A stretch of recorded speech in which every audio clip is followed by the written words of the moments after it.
you're talking about answering the questions over and over. You got Colin Morikawa who says, it's not our obligation to talk to the media. Rory just echoed the same sentence. Like, where's this coming from that these guys don't feel, I don't want to say indebted, but in partnership with the media covering their sport? I think Colin explained what happened at Bay Hill, where he came out and was ready for the questions or ready for the media person to be there, and no one was there. And then he went and signed for the folks that were there, autographs.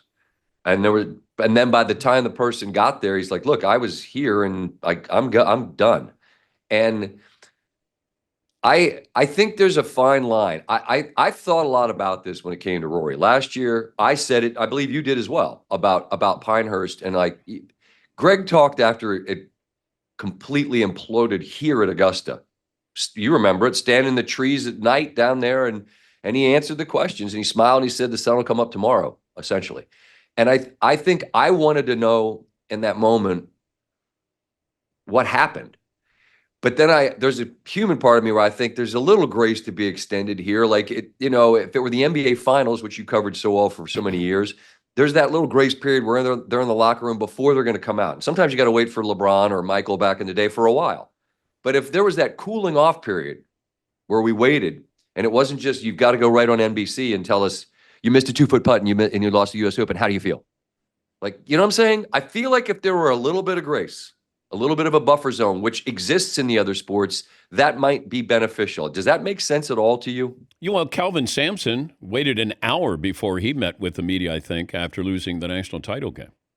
And that's based on what happened to his team on Monday night. That feels entirely reasonable to me. Yeah. Because if he were asked to speak walking off the floor, I can't imagine what he could have even uttered. I don't know how you could have gotten a word out after what happened. You know what I'm saying? Look, you and I are on the same lane here, on the other side of the rope, where I'm interested in that human emotion. That's why I enjoy the show I get to do. I get to talk to these people in the moments after high achievement, and you get to try to get the feelings out of them. But I'm talking the winners. You know what I mean? I don't have the person that just lost in gutting fashion on the show and like, how are you right now? You have to have that hushed tone. Yeah, you got to take that very affected. Well, I mean, you want to be, hey, how's it going? You doing all right? But I really do. I've thought a lot about this, particularly with Rory, because I think he is often as good as anyone in this sport and giving you the good stuff. And so how do we find the room to give them a little bit of time to allow them to decompress?